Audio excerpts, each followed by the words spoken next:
This is Radio Taiwan International.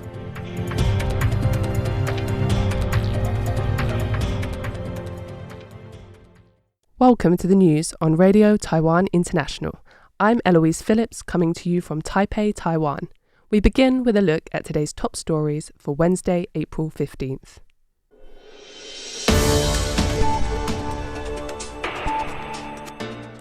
KMT leader Cheng says 1992 consensus will bring peace.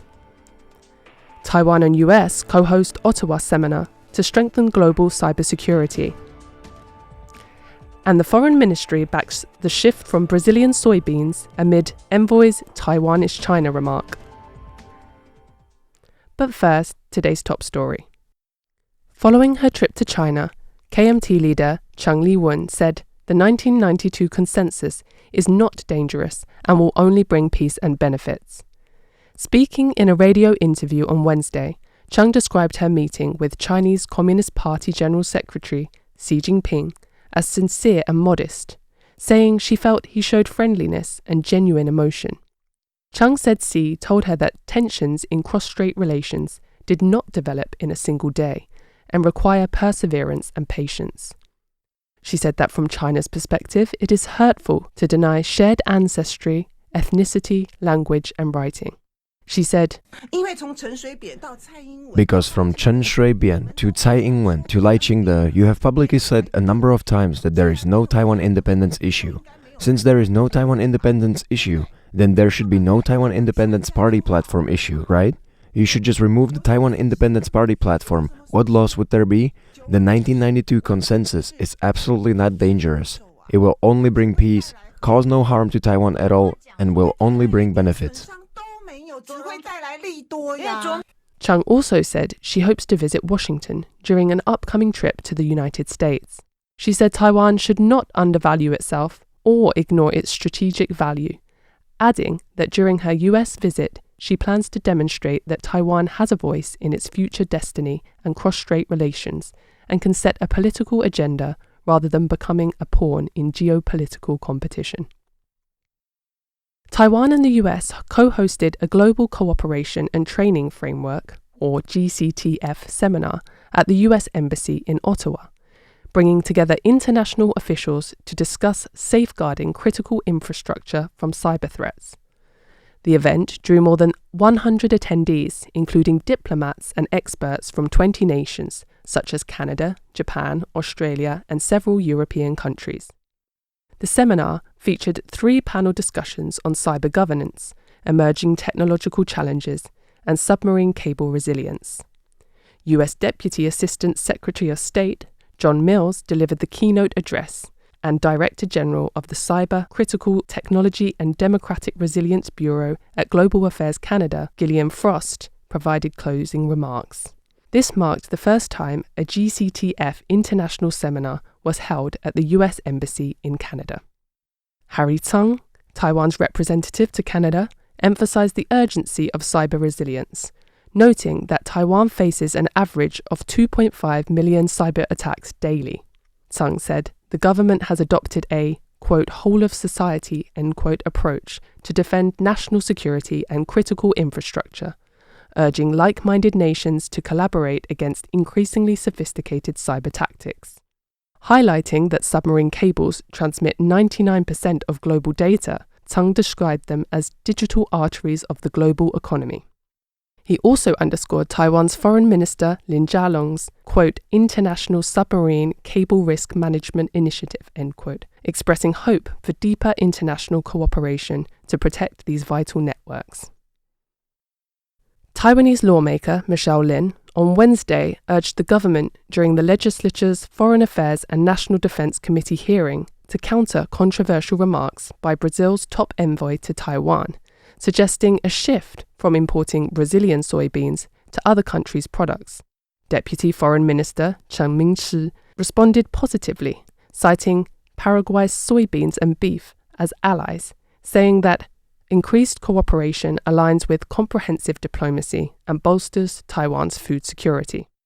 Brazil's representative in Taiwan, Luis Claudio Villafañe Gomes Santos, stated in an interview on Sunday, April 12th, that Taiwan is a part of China, prompting a formal protest from the Foreign Ministry, requesting him to be more careful with his statements in the future and refrain from interfering in the internal affairs of the host country. Chen said the government will consider further actions while balancing Taiwan-Brazil ties and diplomatic protocol. Lin noted that Brazilian soybeans rank second in Taiwan imports after the US, and Brazil wants more Taiwanese beef purchases, urging a show of economic leverage by switching suppliers. Chen pledged coordination with the Agriculture Ministry to advance comprehensive diplomacy on this issue. He stated that their important diplomatic ally, Paraguay, also hoped for more soybean cooperation with them. As for meat products, Taiwan is importing beef and pork from Paraguay and studying others, which, he emphasized, form part of Taiwan's food resilience. The KMT is looking to put judicial caning, a punishment practiced in roughly 16 countries and classified by the UN as cruel and degrading, to a public vote in Taiwan, potentially alongside the year-end local elections.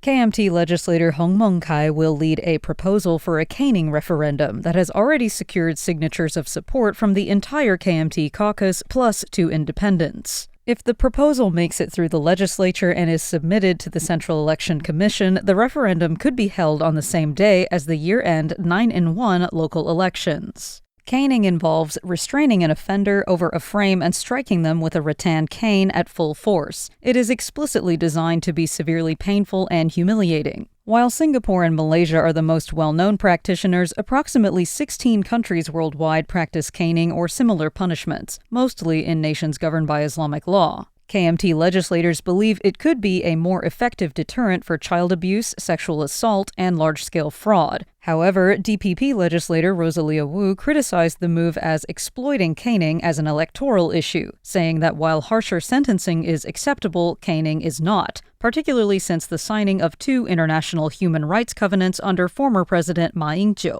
Under the International Covenant on Civil and Political Rights, the UN Human Rights Committee has consistently classified caning as cruel, inhuman, or degrading treatment or punishment. Hannah Belinsky for RTI News.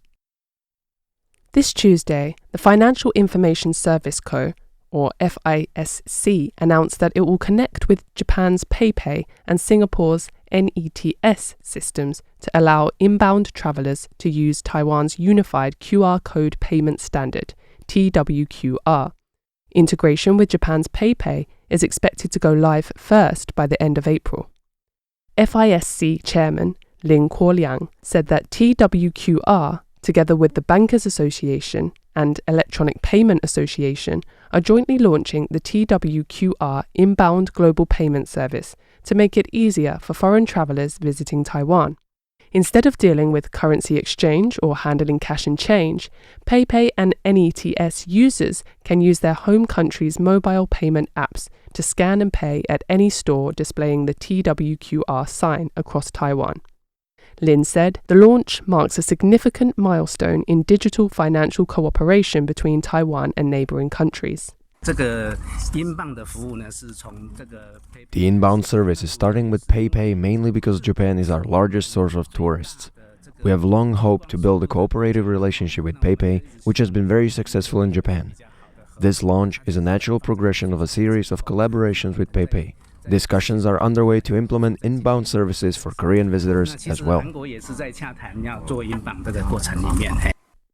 PayPay's Vice President Yasuda Masamichi said that last year, 1.5 million Japanese tourists visited Taiwan, making Taiwan the 3rd most popular travel destination for Japanese tourists, after South Korea and the United States. He noted that this collaboration will not only help promote cashless payments in Taiwan and improve the travel experience for Japanese visitors, but also encourage more Japanese tourists to visit Taiwan.